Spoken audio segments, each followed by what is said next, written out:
Today I'll be taking you through the steps on how to fully configure our PT200 sample divider.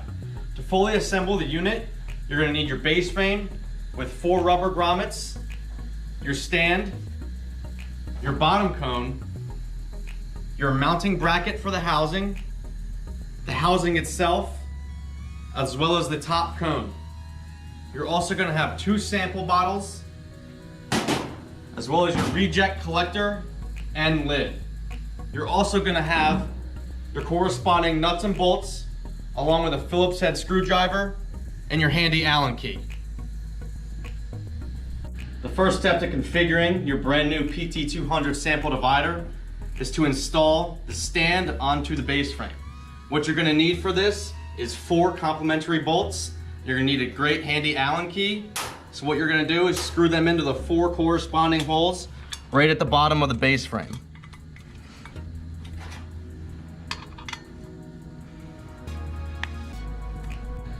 Once you have your base frame and stand fully configured, what you're going to want to do next is install the metal bracket to the back of the housing by inserting 4 screws into their corresponding holes.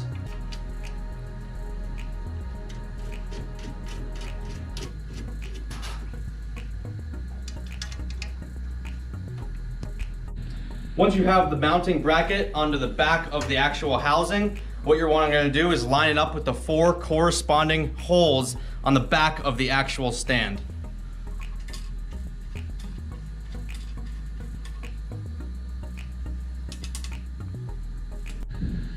Once your housing is completely mounted to the base frame, what you're going to want to do next is install the bottom cone into the top cone.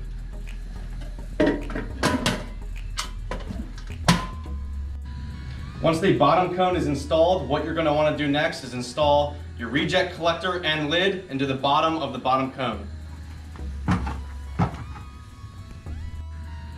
Once your reject collector is installed, you're going to want to install your sample bottle into the corresponding outlet.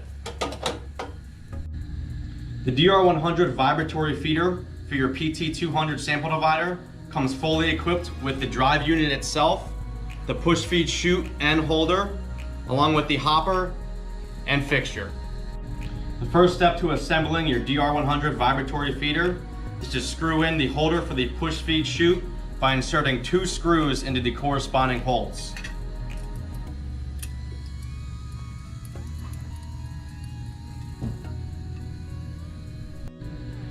Once the holder is fully screwed into the drive unit, the next step would be to slide the actual push feed chute into the holder itself.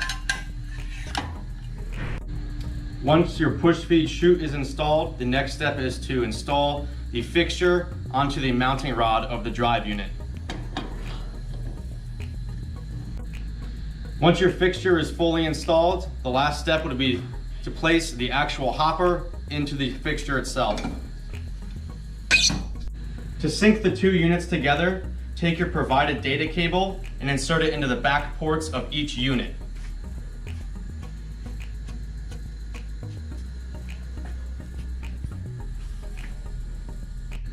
Once all steps are completed, you will now have a fully configured PT200 sample divider and DR100 vibratory feeder complete setup.